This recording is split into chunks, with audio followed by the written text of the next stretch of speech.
Welcome to the Roy Morgan Weekly Update. I'm Julian McCrann, Roy Morgan Poll Manager, stepping in today for Roy Morgan CEO Michelle Levine, who is unavailable. And starting today, the latest Roy Morgan poll conducted in October, with an Australia-wide cross-section of 4,908 electors, found the ALP up 1% to 35% on primary vote, One Nation up 2.5% to 12%, and the Greens up 1% to 13%. However, the Coalition dropped 3% to 27%, and independents and other parties were down 1.5% to 13%. On a state basis, support for the ALP increased significantly in New South Wales and Victoria, while One Nation support surged in all states and is at least 10% in all states except Victoria. Coalition support fell in all states except Western Australia. These results are not surprising considering the political situation. Prime Minister Anthony Albanese had a successful trip to the United States to address the United Nations for the first time in late September.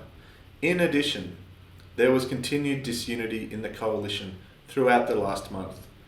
Senator Jacinta Nampijinpa Price was sacked by opposition leader Susan Lee in mid-September. In early October, Liberal MP Andrew Hastie resigned from the shadow cabinet, citing disagreement with the coalition's immigration policy. And over the last weekend, the former leader of the Nationals, Barnaby Joyce, announced his intention not to recontest his seat for the National Party. Joyce has also admitted to discussing a potential move to the One Nation Party with Pauline Hanson. The surge in support for One Nation in October appears to have come directly from disaffected former coalition voters, some of whom were likely at widespread anti-mass immigration rallies over the weekend. This is the highest level of support for One Nation for over 27 years, since the party reached 13.5% support in a Roy Morgan poll in August 1998. Two-party preferred support for the ALP was up 1.5% to 57% in October, well ahead of the coalition on only 43%. However, the latest Roy Morgan's government confidence, whether people think the country is going in the right or wrong direction, shows not everything is going well for the government, and was virtually unchanged at only 80 in October. 53% of Australians say the country is going in the wrong direction, a clear majority, compared to only 33% that say the country is going in the right direction. And now to consumer confidence. ANZ Roy Morgan consumer confidence increased 1 point to 84 last week. The driver of the increase was more confidence about prospects for the Australian economy going forward. In further good news, ANZ Roy Morgan inflation expectations dropped 0.5% to 4.7%. So, Australians are expecting annual inflation of 4.7% each year over the next 2 years. And now to mortgage stress. The latest Roy Morgan estimates show mortgage stress down in September by 2 percentage points. Now 25.9% of Australians with a mortgage are at risk of mortgage stress, an estimated 1.36 million Australians. The decline in mortgage stress followed the Reserve Bank's decision to cut interest rates in August to 3.6% and is the lowest level of mortgage stress since early 2023.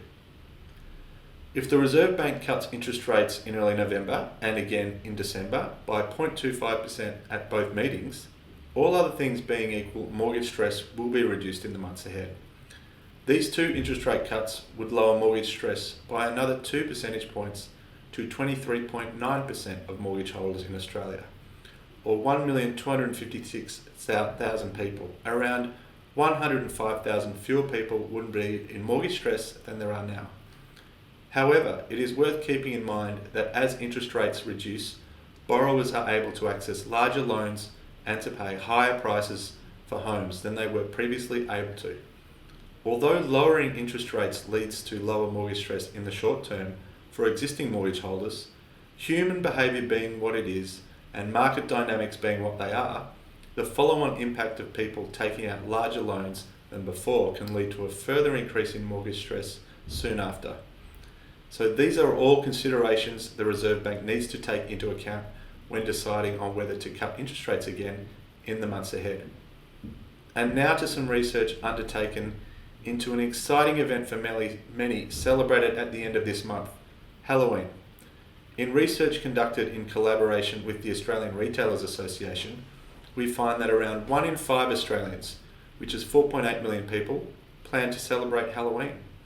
On average, those Australians celebrating Halloween plan to spend around $103 each, for a total boost of $500 million to retailers this month. The most popular way Australians plan to celebrate Halloween is by purchasing treats for trick-or-treaters. 47% of those people celebrating Halloween plan to do this, almost 1 in 2.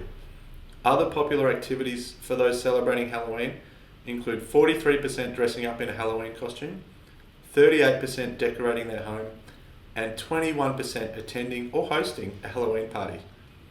Now, those aged under 35 comprise the biggest group set to celebrate Halloween, with 1.6 million people aged under 35 looking forward to the end of the month, which is next week.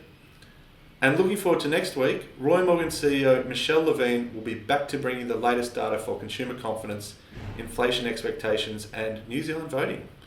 Subscribe free to our Roy Morgan YouTube channel for all the latest political, economic, and market research data and insights. Thank you.